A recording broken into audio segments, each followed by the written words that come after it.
ये कलयुग है और इसका प्रभाव तो हर वस्तु पर पड़ेगा ही। इसीलिए मेरा ये परामर्श है कि आप परंपराओं और नीतियों का पालन करें। बस यही कलयुग को रोकने का एकमात्र साधन है। महर्षि, जब तक आपकी छत्र छाया हमारे शीश पर है, हमें किसी भी युग का भय नहीं। जब तक आपका आशीर्वाद और परामर्श हमारे साथ है, तब तक कलयुग अपने पग यहां नहीं जमा पाएगा। मेरा आशीर्वाद तो सदैव ही आपके साथ है युवराज। और रही बात मेरे परामर्श की, तो मेरा आश्रम भी कोई दूर नहीं है। फिर भी यदि किसी कारणवश मैं आपसे न मिल पाऊं और कोई ऐसी विकट स्थिति आन पड़े कि आपको मेरे परामर्श की आवश्यकता पड़ जाए, तो हताश मत होइएगा। यदि मैं न भी रहूं अपने आश्रम में, तो मेरे स्थान पर मेरा शिष्य आस्तिक इस दायित्व को पूरा करेगा। आप निसंकोच इससे परामर्श कर सकते हैं। जिस प्रकार महाराज परीक्षित ने आपको अपना उत्तराधिकारी बनाया है, उसी प्रकार मेरा शिष्य आस्तिक मेरा उत्तराधिकारी है। प्रणाम मुनिवर। आयुष्मान भव। मुनिवर, परंपरा और नियम अनुसार मुझे युवराज बनाने की आपने सारी विधियां पूर्ण की। अब मेरी आपसे एक विनती, आप दक्षिण स्वरूप अपनी मुंह मांगी वस्तु मुझसे मांग सकते हैं। नहीं युवराज, आज मुझे किसी भी वस्तु की आवश्यकता नहीं है। आज इस राजसभा में मुझे जो कुछ मिला, उसकी तो मैंने कभी कल्पना भी नहीं की थी। मेरे भाग्य ने आज मुझे महर्षि व्यास का उत्तराधिकारी बना दिया। अब इससे अधिक मुझे और क्या चाहिए? मुनिवर, आपकी दक्षिणा एक ऋण बनकर रहेगी मेरे सिर पर। नहीं युवराज जन्मेजय, मैं आपको अपना ऋणी नहीं रखूंगा। किसी उचित अवसर पर मैं आपसे अपनी दक्षिणा अवश्य मांग लूंगा। मैं उस उचित अवसर की प्रतीक्षा करूंगा। तो जाइए, आपके दादाश्री आपकी प्रतीक्षा कर रहे हैं। प्रणाम दादाश्री। आयुष्मान भव। बधाई हो जन्मेजय, बधाई हो। आज का दिन मेरे जीवन का वो दिन है जब अतीत मेरे सामने दर्पण के भांति खड़ा है। लग रहा है मैं पुनः उस युग में चला गया हूं। मैं देख रहा हूं पौत्र, तुम्हारी आंखों में अतीत का प्रतिबिंब। मेरी आंखें देख रही हैं तुम्हारे रूप में अर्जुन की वो छवि। अब तुम्हें एक ही बात का ध्यान रखना है, वो है संयम और विश्वास को कभी अपने हाथों से जाने मत देना। दादाश्री, आप भी तो मेरे परामर्शदाता हैं। आपका परामर्श भी तो मेरा मार्गदर्शन करेगा। सत्य कहा जन्मेजय तुमने। तुम्हें आवश्यकता है सद्बुद्धि और उचित समय में उचित निर्णय लेने की। अब आओ, अपने माता पिता से आशीर्वाद लो। प्रणाम माताश्री। आयुष्मान भव पुत्र। अपने माता का आशीर्वाद तो प्राप्त कर लिया तुमने पुत्र, किंतु उस माता का भी सदैव ध्यान रखना जो हम सबकी माता है, मातृभूमि। मातृभूमि की रक्षा के लिए तो माते मैं अपने प्राणों की आहुति भी दे दूंगा। धन्य हो पुत्र।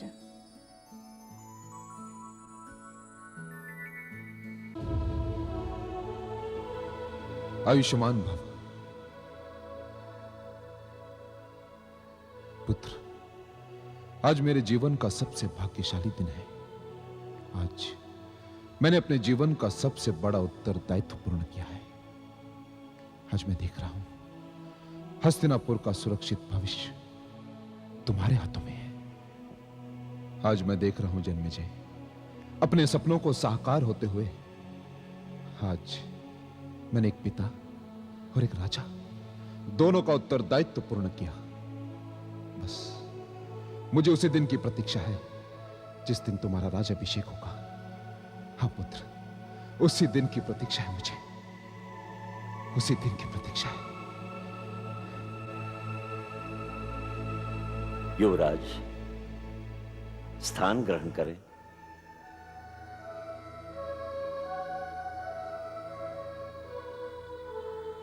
महाराज, अलग अलग क्षेत्रों से युवराज को बधाई देने लोग आए। यदि आपकी आज्ञा हो तो उन्हें राजसभा में आने की अनुमति दी जाए। आज्ञा है दादाश्री।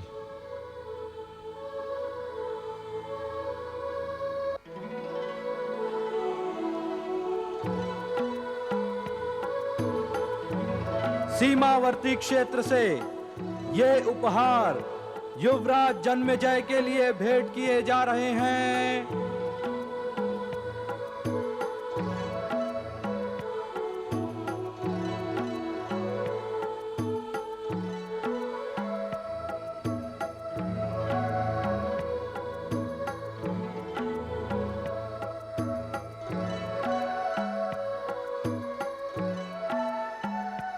वन क्षेत्र से नागवंशी समुदाय के प्रधान युवराज जन्मेजय को भेंट देने पधार रहे हैं।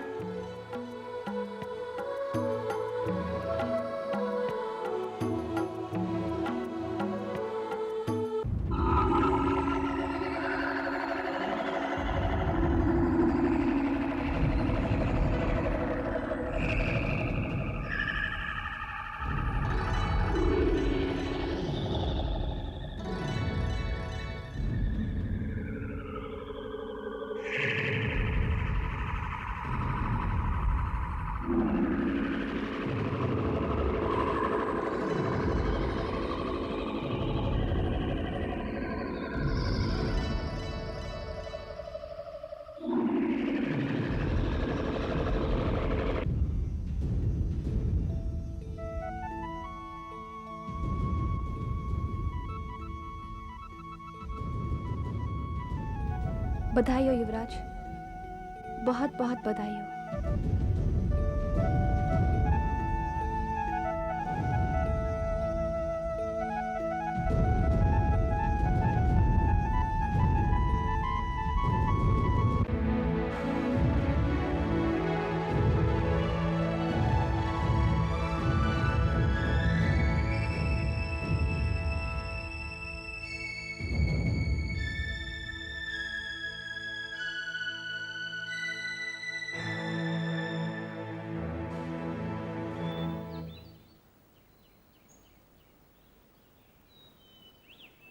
मोहिनी, मोहिनी क्या हुआ? तू इस प्रकार राजमहल से क्यों लौट आई? मैं? हाँ तू तो राजकुमार जन्मेजय को भेंट देने गई थी। भेंट? हाँ भेंट। भेंट भी दे दी और बधाई भी। किंतु इस प्रकार राजमहल से कोई उल्टे पांव लौटता है क्या? और वो भी आंखों में अश्रु की धारा लेकर? अश्रु नहीं है मेरी आंखों में भैया, अश्रु नहीं है। मैं जानता हूं मोहिनी, ये अश्रु नहीं है, ये तो जल है। ये उस सावन की झड़ी है जो कभी तेरे जीवन में आया था, बरसा और चला गया और दे गया इन आंखों को एक स्मृति अश्रु के रूप में। ऐसा कुछ भी नहीं है भैया, ऐसा कुछ भी नहीं है। मोहिनी, मैं तेरा भ्राता हूं, तू मेरे मामा श्री की पुत्री है, मेरी चहेती बहन है। मैंने विद्या प्राप्त की है मोहिनी, ज्ञान प्राप्त किया है, और मेरा अनुभव साधारण व्यक्तियों वाला अनुभव नहीं है। मैं भी बहुत भावुक हूं। आज राजमहल में मेरी दृष्टि से कुछ भी नहीं छिपा रहा। उस समय तेरे मुख पर आश्चर्य था, प्रसन्नता थी। फिर अकस्मात तू राजकुमार जन्मेजय को देखकर चौंक पड़ी, और राजकुमार भी तुझको देखकर चौंक पड़े।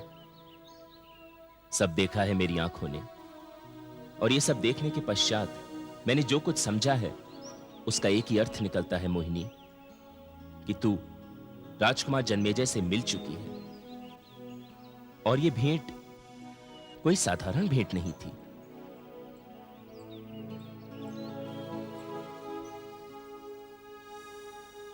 तुम दोनों का परिचय हुआ होगा, वार्तालाप भी हुआ होगा, और जो विशेष बात है मोहिनी, वो है तुम दोनों का एक दूसरे के प्रति आकर्षित होना। तुझे देखकर तो मैं इतना कह सकता हूं कि तेरे मन में युवराज जन्मेजय के लिए प्रेम है। किंतु मोहिनी, युवराज जन्मेजय के मन में तेरे लिए प्रेम है कि नहीं, यह मैं नहीं कह सकता। मुझे बता दे मोहिनी, किस प्रकार से भेंट हुई तुम दोनों की? हम दोनों की भेंट? हां, तुम दोनों की, तुम्हारी और युवराज की। मैं युवराज से कभी नहीं मिली। ये क्या कह रही है तू?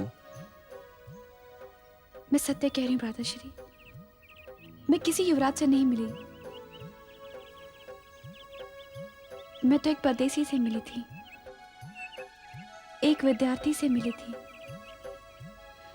उसकी शब्द बेदीबान से मैं घायल हो गई थी। क्या एक बार मिलने के पश्चात तुम दोनों पुनः मिले थे? हाँ, हम फिर मिले थे। मोहिनी, यह संबंध कहां तक पहुंचा है यह मैं नहीं जानता, किंतु एक बात मैं अवश्य कहना चाहूंगा कि बात जहां पर है उसे वहीं समाप्त कर दो। जिस समय तुम दोनों मिले थे, तुम नहीं जानती थी कि वो परदेसी हस्तिनापुर का युवराज है, और ये बात उसने भी तुमसे छिपाई। इसका क्या कारण हो सकता है? मैं सत्य कहती हूँ भ्राताश्री, यदि मैं जानती कि वो परदेसी एक युवराज है तो मैं उसे कभी नहीं। मोहिनी, मेरी एक बात को ध्यान से सुनना बहन।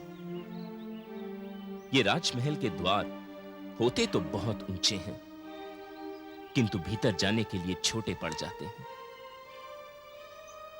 ये अग्नि अभी तक जली नहीं है, इसे यहीं बुझा दे बहन। निकाल दे अपने हृदय से युवराज का ध्यान। तू उसके योग्य नहीं है, उसे भूल जा बहन। आप सत्य कहते हैं। मैं जिस परदेसी से मिली थी वो तो एक संपन्न आर्य था, और जिस आर्य को मैंने आज देखा वो तो हमारे होने वाले महाराज हैं। हस्तिनापुर के अधिपति एक निर्धन नागवंशी कन्या के पति कैसे बन सकते हैं? नहीं बन सकते, कभी नहीं बन सकते, कभी नहीं।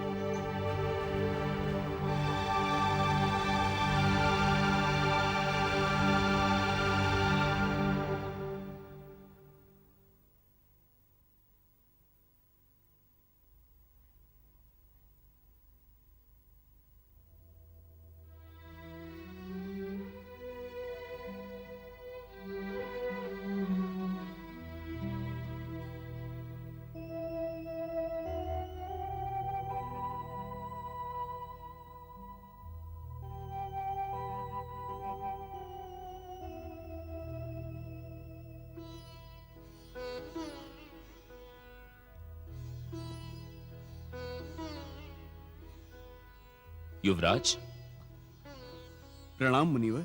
आयुष्मान भव। मुनिवर, आप इस समय यहां पर? कोई आपत्ति तो नहीं हुई आपको युवराज? नहीं नहीं मुनिवर, भला आपके आने से मुझे क्या आपत्ति हो सकती है? मैं देख रहा हूं युवराज, आप किसी उलझन में घिरे हुए हैं। उलझन? ऐसी तो कोई बात नहीं है। यदि यह सत्य है कि आपको कोई उलझन नहीं है, तो मेरी सारी चिंताएं व्यर्थ हो गईं। आपकी चिंता? हाँ युवराज, मैं महर्षि व्यास का शिष्य हूं और इस राज्य का शुभ चिंतक भी। मैं आपकी उलझन भी जानता हूं और उसका कारण भी। मुनिवर, आप चौंक पड़े युवराज। मैं भी राजसभा में इसी प्रकार चौंका था। आप? हाँ युवराज, आज राजभवन में मैंने देखा कि एक नाग कन्या कदाचित प्रथम बार इस राजसभा में आई। उसकी आंखों में आश्चर्य और प्रसन्नता के भाव थे। फिर अचानक ही उसकी दृष्टि आप पर पड़ी और वो कन्या चौंक पड़ी। उस कन्या को देखकर आप भी चौंक पड़े युवराज। किसी और ने देखा या न देखा इस दृश्य को, किंतु मेरी दृष्टि से कुछ नहीं छिप सका। फिर अचानक वो कन्या अपनी आंखों में अश्रुओं की बाढ़ लेकर राजभवन से उल्टे पांव लौट गई। उसके अश्रु देखकर मैं व्याकुल हो उठा युवराज। उस कन्या का नाम मोहिनी है। हाँ, मोहिनी। किंतु आप मोहिनी को? हां युवराज, आप कदाचित नहीं जानते होंगे कि मैं आर्य पिता और नागवंशी माता की संतान हूं। मोहिनी मेरे मामा श्री तक्षक की पुत्री है। मेरी बहन है वो। मैं उससे बहुत प्रेम करता हूं युवराज, और आज मैं ये जान गया हूं कि मोहिनी आपसे प्रेम करती है। आज से पहले तो वो ये समझती थी कि वो किसी साधारण व्यक्ति से प्रेम कर रही है, किंतु आज उसको पता चला कि आप कोई साधारण व्यक्ति नहीं हैं। आप युवराज हैं, इस देश के भावी राजा। मेरे संन्यास लेने का यह अर्थ नहीं है युवराज कि मैं भावना शून्य हो गया हूं। मैं प्रेम के अर्थ को भी समझता हूं और उसके मूल्य को भी। जिस आयु सीमा से आप और मोहिनी गुजर रहे हैं, उसमें तो कोरी भावुकता होती है। एक साधारण व्यक्ति के जीवन में भावुकता का मूल्य हो सकता है युवराज, किंतु एक राजकुमार को, एक भावी राजा को भावनाओं की बाढ़ में बहने का कोई अधिकार नहीं। आयु का यह आकर्षण कहीं आपको अपनी गरिमा और मर्यादा से दूर ना कर दे। आप केवल अपने लिए नहीं हैं युवराज, आपका उत्तरदायित्व इस राज्य के लिए, उसकी प्रजा के लिए, अपने माता पिता के लिए और अधिक बढ़ गया है। मोहिनी तो सीधी साधारण वन कन्या है, किंतु आप साधारण व्यक्ति नहीं हैं युवराज। आप इस देश का भविष्य हैं। मुनिवर, आपका जो परिचय महर्षि व्यास ने दिया, उस नाते मैं आपका अधिक सम्मान करता हूं।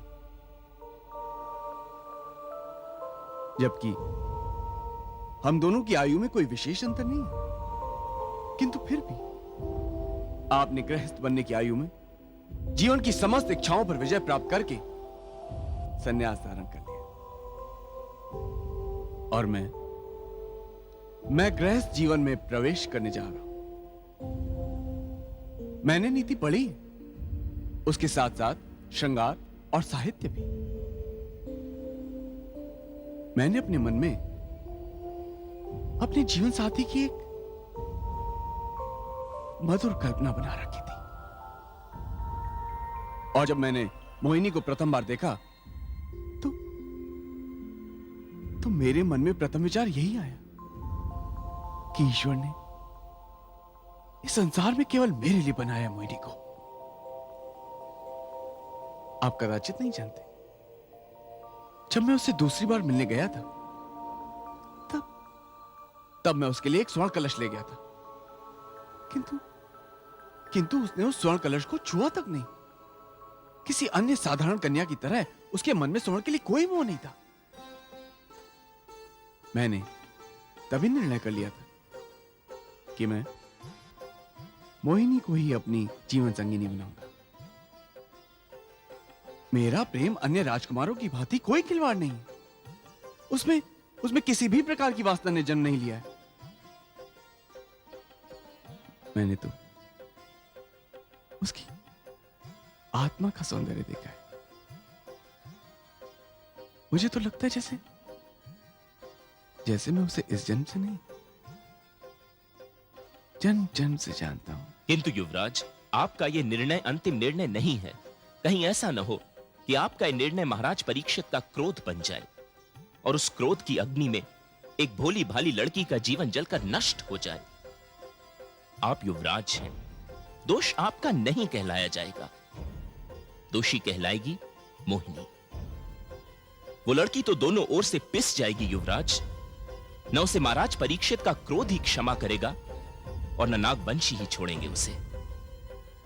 यह सत्य है कि ऐसा समय आ सकता है, किंतु उस समय मोहिनी अकेली नहीं होगी। मेरा निर्णय उस पर्वत की भांति होगा जिससे विरोध की लहरें टकरा टकरा कर चूर हो जाएंगी। मेरा निर्णय मेरे माता पिता को भी मानना होगा, क्योंकि मैंने प्रेम किया है, कोई अपराध नहीं। यदि फिर भी मेरा निर्णय मान्य रहा तो वासुदेव की सौगंध, हम दोनों इस प्रेम पर बलि चढ़ जाएंगे। युवराज, हां मुनिवर, मेरा प्रेम किसी पागल प्रेमी का स्वप्न नहीं, एक युवराज का वचन है ये, मृत्यु की तरह अटल। युवराज, मैं तो केवल व्यावहारिकता की बात कर रहा था। यदि मुझे आपके मन में गहराइयों तक बैठी हुई मानव संवेदना, मोहिनी के प्रति आपके विचार, आपकी भावनाएं, आपका दृढ़ निश्चय, ये पता होता तो मैं मोहिनी को अपना आशीर्वाद अवश्य देता युवराज। मैंने तो केवल उस हंसती खेलती कन्या को प्रथम बार रोते हुए देखा था। सन्यासी होने के पश्चात भी मैं अपनी छोटी सी बहन का स्नेह अपने हृदय से नहीं निकाल सका युवराज। मुनिवर, मुझे आशीर्वाद दीजिए। मैं अभी जाऊंगा और उसकी रोती हुई आंखों और उसके आंसुओं से भीगे हुए अधरों पर मुस्कान लौटाकर प्रातः काल तक लौट आऊंगा। मैं आपको आशीर्वाद देता हूं युवराज, किंतु इतनी रात्रि में नागवंशियों के क्षेत्र में जाना उचित नहीं है। मुनिवर, मैं हर नागवंशी को अपना मित्र समझता हूं। मेरी दृष्टि में नागवंशी और आर्यों के बीच कोई अंतर नहीं, किंतु एक बात ध्यान में रखिए, मेरा मित्र वो है जो मोहिनी का मित्र है, और जो मोहिनी का शत्रु है वो मेरा शत्रु है, चाहे वो नागवंशी हो या आर्य। फिर भी युवराज, मैं आपको जाने का परामर्श नहीं दूंगा। मुनिवर, आज की रात मेरे लिए बड़े महत्व की रात है। यदि आज मैं मोहिनी से मिलने ना गया तो उसका अपने विश्वास पर से विश्वास उठ जाएगा। आप मेरी चिंता न करें, मैं अपनी रक्षा करने में सक्षम हूं।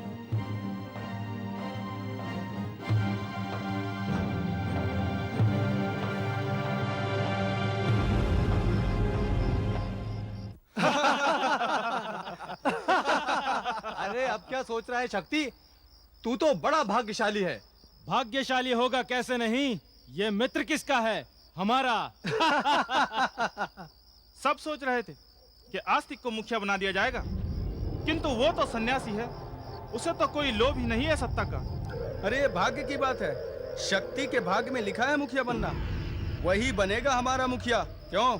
इधर शक्ति मुखिया बना और उधर मोहिनी का हाथ आया इसके हाथ में। अरे वो तो तुम देख लेना, मैं मुखिया बनूं या ना बनूं, मोहिनी को मुझसे कोई नहीं छीन सकता, कोई नहीं।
शक्ति,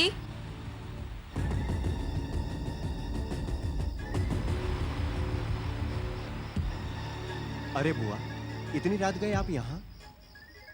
शक्ति, तुमने किसी अश्व के टापू की ध्वनि सुनी है? हाँ सुनी है, किंतु यह तो बहुत साधारण बात है बुआ। अश्व तो यहाँ आते जाते रहते हैं। नहीं शक्ति, ये साधारण बात नहीं है। इस समय अश्व के टापों की ध्वनि किसी विशेष बात की ओर संकेत दे रही है। कैसी विशेष बात बुआ? शक्ति, तू इसी समय सरोवर के पास वाले वन में जा। अरे बुआ, इस समय सरोवर वाले वन में? वहां एक आर्य आता है। मैं तो डर ही गया था बुआ। आर्य आता है तो क्या हुआ? आर्य हमारे मित्र हैं, शत्रु नहीं। तो उनके आने से कैसी विपदा आन पड़ी? नहीं शक्ति, ये आर्य हमारे मित्र नहीं, ये हमारे शत्रु हैं, शत्रु। और ये आर्य यहाँ यूं ही नहीं आया है, ये हमारी मोहिनी को हमसे छीनने के लिए आया है। क्या कहा? मोहिनी को छीनने? हाँ शक्ति, तो इसी समय सरोवर के पास वाले वन में जा। यदि वो आर्य तुझे वहां दिखाई दे तो उसका वध करके उसके मृत शरीर को सरोवर में फेंक दे। यदि तूने ऐसा किया तो ये मेरा वचन है तुझे कि मोहिनी तेरी हो जाएगी। सच बुआ? हाँ, ये मेरा वचन है, तेरी मनसा बुआ का। नहीं बुआ, मैं उसका वध नहीं करूंगा। यदि रात गए कोई व्यक्ति हमारे गांव की मर्यादा को भंग करेगा तो मैं उसे पकड़कर पहले गांव वालों के सामने प्रस्तुत करूंगा और उसका अपराध सिद्ध होने पर उसे दंड दूंगा, मृत्यु दंड। शीघ्र कर शक्ति, कहीं वो दुष्ट बचकर ना निकल जाए। तू चिंता मत कर बुआ, आज की रात बहुत भारी है उस पर, क्योंकि आज उसका सामना शक्ति से होने वाला है। चलो तुम लोग मेरे साथ।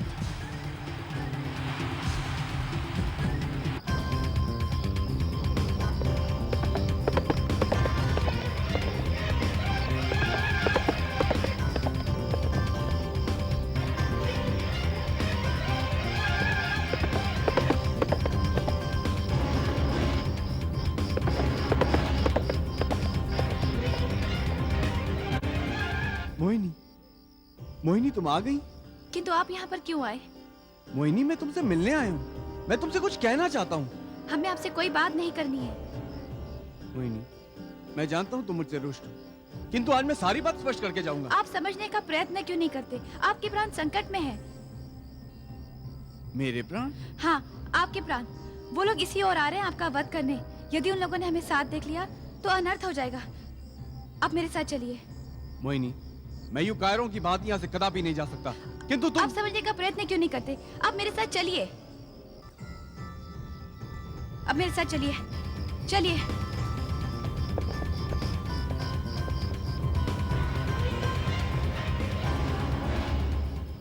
घोड़े के टापों की ध्वनि।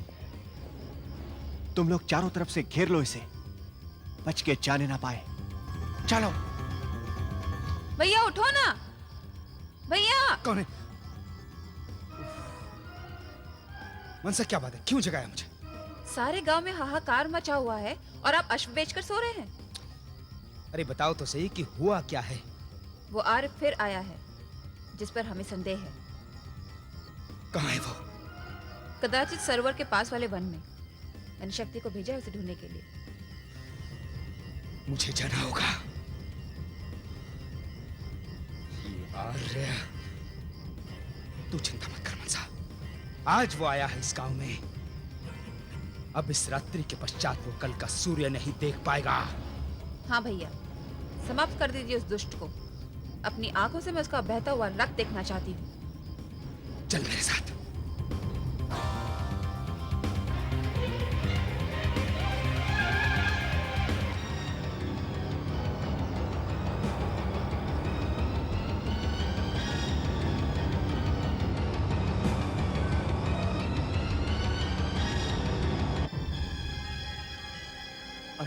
अरे तुम इतना भयभीत क्यों हो रही हो? आप नहीं जानते युवराज, हमारे बुआ और पिता को संदेह हो गया है कि कोई आर्य हमसे मिलने आता है। वो लोग आपको ढूंढ रहे हैं। यदि उन लोगों ने हमें साथ देख लिया, वो लोग आपका वध कर देंगे। और इस मध्यरात्रि में किसी ने आपको हमारे साथ देख लिया तो युवराज जन्मेजय, आपका क्या सामान रह जाएगा? हमने तो निश्चय कर लिया था कि हम आपसे कभी नहीं मिलेंगे, आपसे कोई संबंध नहीं रखेंगे। मोहिनी, ये क्या कह रही हो तुम? इतनी शीघ्र इतना परिवर्तन कैसे आ गया तुम में मोहिनी? क्या तुम सब कुछ भूल गई? हम कुछ नहीं भूले, हमें सब कुछ याद है। हमें याद है कि हम कौन हैं।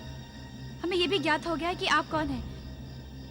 यदि हमने किसी से प्रेम किया था तो वो एक साधारण आर्य था, एक विद्यार्थी था। हमने किसी युवराज को अपना हृदय नहीं दिया था। मोहिनी, हमने तुम्हारे साथ कोई छल नहीं किया है और ना ही कभी कोई छल करेंगे। मोहिनी, हमने तो तुमसे प्रेम किया है और हमने तुम्हें अपनी जीवन संगनी बनाने का निश्चय किया है। आपका ये निर्णय राजमहल की ऊंची दीवार पर एक नागवंश की बेल को चढ़ने नहीं देगा। बहुत कच्ची है ये बेल, गिर के टूट जाएगी धरती पर। नहीं मोहिनी, जिस स्थान पर वो बेल गिरेगी वो स्थान धरती नहीं, हमारी पलकें होंगी। अपनी पलकों पर उठा लेंगे हम तुम्हें। किंतु आप नहीं जानते हमारी बुआ और पिता आर्यों से कितनी घृणा करते हैं। वो ये बात सहन नहीं करेंगे। यदि उन्होंने हमें साथ देख लिया तो हमें जीवित जला देंगे वो लोग। मोहिनी, यदि हमें तुम्हारे लिए जीवित जलना भी पड़े तो हमें स्वीकार है। हम तुम्हारे साथ मर तो सकते हैं किंतु तुम्हारे बिना जीवित नहीं रह सकते। वो तो हम भी देख रहे हैं। जिस प्रकार आप अपने प्राण दांव पर लगाकर हमसे मिलने आए हैं, वो इस बात का प्रमाण है कि आप भी हमसे उतना ही प्रेम करते हैं जितना हम। मोहिनी,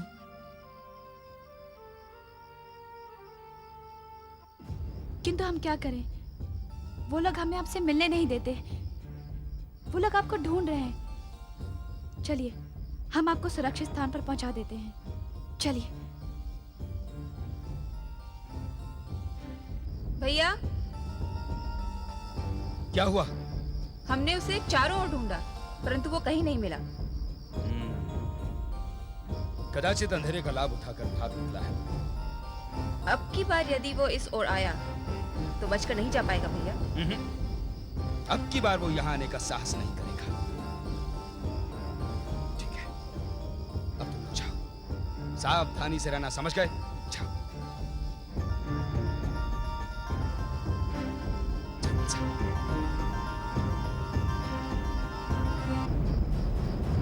युवराज, बाहर कोई नहीं है। उचित अवसर है, आप यहाँ से चले जाइए। तुमने देखा मोहिनी, प्रेम और युद्ध में कोई अंतर नहीं होता। युद्ध की शिक्षा तुम प्राप्त कर चुके हैं किंतु प्रेम की शिक्षा का शुभारंभ अब हुआ। इससे पहले कि कोई आ जाए, आप यहाँ से चले जाइए। हम केवल इसलिए यहाँ से जा रहे हैं क्योंकि हम इस मुख पर चिंता नहीं देख सकते। शुभ रात्रि मोहिनी।